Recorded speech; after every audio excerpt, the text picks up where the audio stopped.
hier soir, après être venu régler les derniers détails techniques de Radio Delta avec Mogan, notre régisseur son, je suis rentré à la maison et comme à son habitude, Madame Iramabi m'attendait devant la porte de la loge de la concert. Elle m'attendait et nous avons échangé quelques mots, puis elle m'a glissé une assiette dans laquelle étaient disposées 3 tranches de pâté. Tenez, monsieur Philippe, c'est pour votre dîner, je sais que vous êtes seul et que vous ne faites pas beaucoup à manger, c'est quelques tranches de terrine. Ah, super, merci bien. C'est vous qui l'avez faite? Oh bah, monsieur Philippe, je ne vais tout de même pas acheter des pâtés au supermarché, on ne sait pas trop ce qu'ils mettent dedans. J'adore dire Philippe Benamou mange du pâté, je ne sais pas pourquoi. Oui, je sais, c'est du fétichisme, Jean-Laurent. Et vous, madame Iramabi, elle est à quoi votre terrine? Ah bah, elle est à l'Ouroboros. À l'Ouroboros, vous voulez dire ce serpent qui... Oui, c'est un pâté d'Ouroboros. Alors, non, l'Ouroboros, c'est pas un plat grec. Hein, je fais une petite parenthèse. Pour nos éditeurs, l'Ouroboros, c'est un serpent qui se mord la tête. Bah, attendez, là, je suis en train de le dire, Laurent. Si vous cassez ma chronique, on va pas être d'accord. Alors voilà, c'est pas une figure non plus de style, c'est pas un personnage de Pokémon Go. Non, l'Ouroboros, c'est ce serpent mythique qui se mord la queue et dont le corps forme un cercle. Une belle figure que les Illuminati belges, comme Jerry Pragan, aiment à se faire tatouer sur le corps. L'Ouroboros, c'est donc ce serpent mythique qui se mord la queue. Et je vous arrête tout de suite, Jean-Laurent, parce que je vous vois ricaner. Je ne ricane jamais à vos chroniques. C'est pas un truc sexuel que les hommes esselés pratiquent pour absorber leur propre semence. Sauf ceux qui font du yoga. Et faire ainsi que rien ne se perd. Non, c'est une image, c'est une métaphore, c'est un symbole. C'est une façon de montrer l'aspect cyclique du corps. Bon, je reviens à Madame Iramabi. Donc, pendant que Madame Iramabi me parlait, je jetais un coup d'œil à Salomon, son gros chat noir. Il était en train de lécher le fond d'une terrine directement sur le tapis de la loge. Le couvercle posé à côté était entouré d'un étrange boudin en pâte cuite qui ressemblait à un serpent qui se mord la queue, un Ouroboros. Et alors ce matin, je suis allé lui rendre son assiette, je la remercie, je la complimente pour sa terrine, et à force de la taquiner et de la questionner, elle commence à me donner sa recette. Alors figurez-vous, monsieur Philippe, que c'est une vieille recette que je tiens de mon ami Augustin. Vous savez, Augustin, mais si vous l'avez peut-être connu, Augustin, il tenait la boucherie au Parfait Gigot sur le boulevard. Bon, alors pour cette terrine, c'est pas très compliqué. Vous prenez un Ouroboros adulte, bien gras, c'est important, sinon vous allez être obligé d'ajouter trop de farce de porc, ça cache le goût. Vous enlevez la peau, la tête. Philippe Benamou aime beaucoup la farce de porc. Vous enlevez la peau de l'Ouroboros, vous enlevez la tête, vous le videz complètement et vous ne gardez que la viande. Bah, le plus dur pour les débutants, vous allez voir Jean-Laurent quand vous allez essayer la recette, le plus dur pour les débutants, c'est qu'ils ont du mal à enlever la queue serrée dans la mâchoire de l'animal. Mais bon, on y arrive avec un petit peu de pratique si vous avez de la patience. Alors vous allez récupérer un bon kilogramme de viande. Au besoin, il vous faudra 2 voire 3 Ouroboros. Vous gardez les déchets pour faire la gelée. Vous coupez la viande d'Ouroboros en petits dés, mettez le tout à mariner au moins 5 heures dans du vin de Porto avec 4 échalotes entières, une cuillère à café de sel, du poivre et un peu de thym. Ah, on ne les coupe pas les échalotes? Non, non, monsieur Philippe, ça donne trop de goût à la viande. Et puis, bon, après vous enlevez la couenne d'environ 1,5 kg de poitrine de porc, vous coupez le porc en dés et vous faites pocher, puis vous laissez refroidir sur un égouttoir. Devant mon air idiot, Madame Iramabi à bouche bas.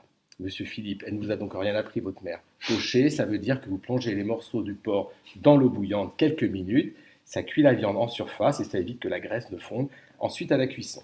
Bon, alors je continue. Lorsque la viande a bien mariné, notez bien, chers auditeurs, parce que c'est important, lorsque la viande a bien mariné, vous la mélangez avec 4 œufs. Mariner n'a aucun autre sens que mariner. Ah oui, bien sûr. Les échalotes que vous aurez découpées et fait revenir rapidement à la poêle avec une gousse d'ail. Enfin, vous ajoutez la muscade, du 4 épices et une goutte de cognac. Et pour les épices, on en met quelle quantité? Oh, bah ça, les épices, vous voyez bien, monsieur Philippe. Ah, le fameux vous voyez bien de Madame Iramabi qui me rappelait le tu vois bien de ma mère lorsqu'elle m'appelait au téléphone, elle me redonnait une recette de cuisine et qu'elle me disait par exemple tu mets du sucre. Et alors je lui demandais mais combien? J'en mets combien du sucre? Et elle me répondait ah, je sais pas, tu m'embêtes, tu vois bien. Ah, mais bien sûr qu'elle savait. Mais moi, non, justement, je ne voyais pas très bien. Alors, c'est plus tard que j'ai compris que ce « tu vois bien » insistait à essayer, à tester, à goûter, à faire goûter, à innover. C'est un peu comme la vie, finalement. Les anciens avaient beau nous dire des trucs, nous avertir, nous conseiller.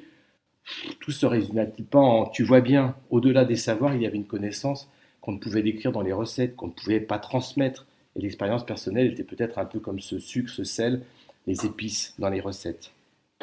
Salomon avait fini par finir la terrine et était parti ronronner sous le canapé de la loge.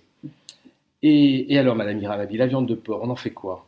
Ah ben, vous l'ajoutez, bien sûr, vous mélangez bien pour que la pâte soit homogène et parfaitement liée. Puis vous mouillez votre terrine, vous la garnissez avec quelques morceaux de barbe de porc, vous y versez votre préparation et vous la recouvrez avec une feuille de laurier et quelques barbes croisées.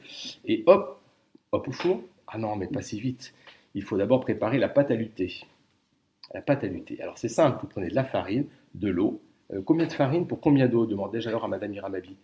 Elle me regarda en souriant, sans me répondre et continua. Bon, vous verrez bien, un peu d'eau pour un peu de farine, vous faites un petit boudin avec cette pâte, puis vous en servez pour lutter, c'est-à-dire pour fermer votre terrine hermétiquement. Ah tiens, Jean-Laurent, hermétique, hermétiquement, Hermès, je suis bien dans le sujet, il ne fallait pas se tromper. Dans la langue des oiseaux. Absolument, dans la langue des oiseaux. Alors, avec cette boule de pâte, vous pouvez faire des décorations, par exemple une tête de serpent avec un brin de persil pour la langue et 2 grains pour le poivre pour les yeux.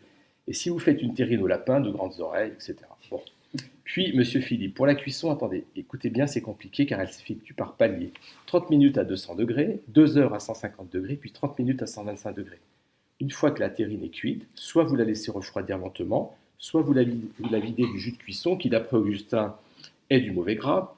Mais dans ce cas, il faut combler ce vide avec de la gelée, que vous aurez préparée en faisant bouillir les déchets d'Ouroboros, quelques couennes, un pied de porc si vous en avez un sous la main, et du sel. Vous faites bouillir le tout. Oui, ou un pied de porc ou un pied d'autre chose d'ailleurs.